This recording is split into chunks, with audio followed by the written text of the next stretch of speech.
Et la session de juillet.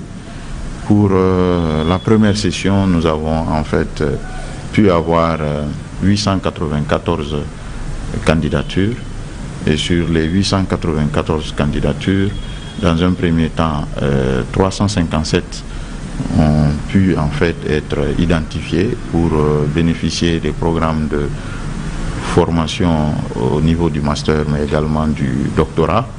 À cela s'ajoute une centaine d'enseignants-chercheurs identifiés en position de soutenance, ce qui fait un total de 459 enseignants.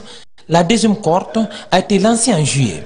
Nous avons à date un peu plus de 1000 candidatures et cette semaine, le dépouillement a commencé, mais cette semaine, la commission va commencer à siéger sur les différents dossiers.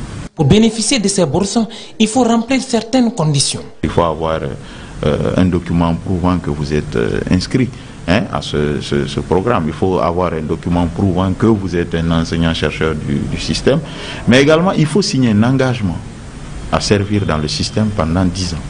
Ces boursiers sont envoyés en Guinée, en Afrique, en Europe, en Asie et en Amérique. Marie-Constance est enseignante et doctorante en Russie. Je fais des va-et-vient, je fais 6 mois là-bas et je reviens par là. Puisque j'ai 2 cours à ma charge, il faut venir dispenser des cours de temps en temps. Et souvent, c'est le ministère qui paie le transport. Comme elle, Suleiman est en service au ministère de l'économie, des finances et du plan. Il doit prendre son vol pour la France ce soir afin d'y poursuivre ses études doctorales. C'est une bonne chose. Je dis, je répète, c'est pour garantir. Parce qu'il ne s'agit pas d'engager des dépenses sans qu'il n'y ait de retour. Ces bourses sont faites par appel d'offres et ce ne sont pas seulement les enseignants-chercheurs qui sont concernés, mais aussi toute personne compétente, capable de transmettre son savoir et qui est prête à se soumettre aux conditions du ministère.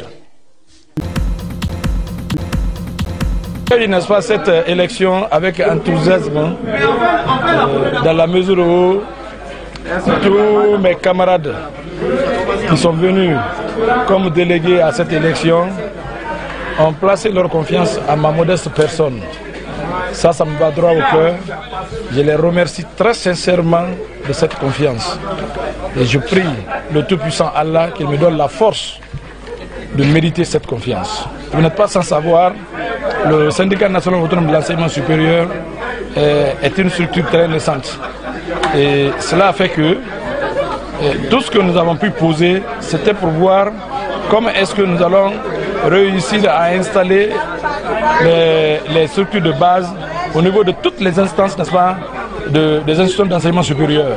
Dieu nous a donné la force, n'est-ce pas. Nous avons réussi à le faire et aujourd'hui, ce syndicat est devenu, n'est-ce pas, une grande structure au niveau de l'enseignement supérieur. Et nous allons continuer à œuvrer pour que vraiment ce qui a été entamé puisse être, n'est-ce pas, un résultat très escompté pour le mandat que nous avons, n'est-ce pas, en charge de mener.